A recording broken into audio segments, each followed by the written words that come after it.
আপনারা যারা এখন পর্যন্ত টাটকা মুনাফিক দেখেন নাই, চলেন আপনাদেরকে একটা ডেমো দেখাই। বাংলাদেশে ৭১ সালে স্বাধীনতার ঘোষণা এখান থেকেই হয়েছিল। আপনাদেরই এক গর্বিত সন্তান সবার আগে চিৎকার দিয়ে বলেছিলেন উই রিবর্ন। তিনি হচ্ছেন এলডিপির সম্মানিত সভাপতি ডক্টর কর্নেল অলি আহমদ বীর বিক্রম। ১৯৭১ সালের মহান স্বাধীনতার ঘোষক শহীদ প্রেসিডেন্ট জিয়াউর রহমান। এইটা নতুন করে এই জাতিকে শেখানোর কিছু নাই। আপনারা যেইভাবে স্বাধীনতা বিরোধী শক্তি, এইটা যেমন সত্য কথা, একইভাবে শহীদ প্রেসিডেন্ট জিয়াউর রহমান স্বাধীনতার ঘোষণা দিয়েছিলেন, এটাও তেমন সত্য কথা।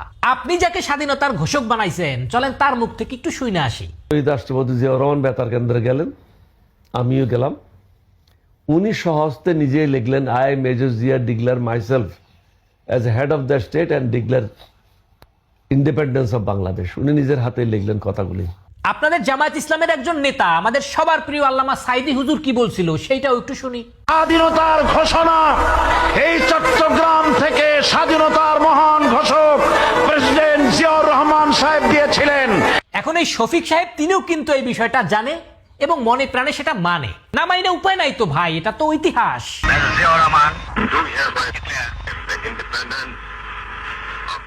কিন্তু রাজনৈতিকভাবে বিএনপিকে দমন করার জন্য, নিচে নামানোর জন্য সেটা স্বীকার করে না। টাটকা মুনাফিক কাকে বলে? শফিক সাহেব এত চিপড়া চিপড়ি না কইরা পরবর্তী কোন সমাবেশে আপনি ঘোষণা কইরেন ৭১-এর মহানায়ক, স্বাধীনতার জিন্দা ঘোষক বীর শ্রেষ্ঠ কর্নেল শফিকুর রহমান।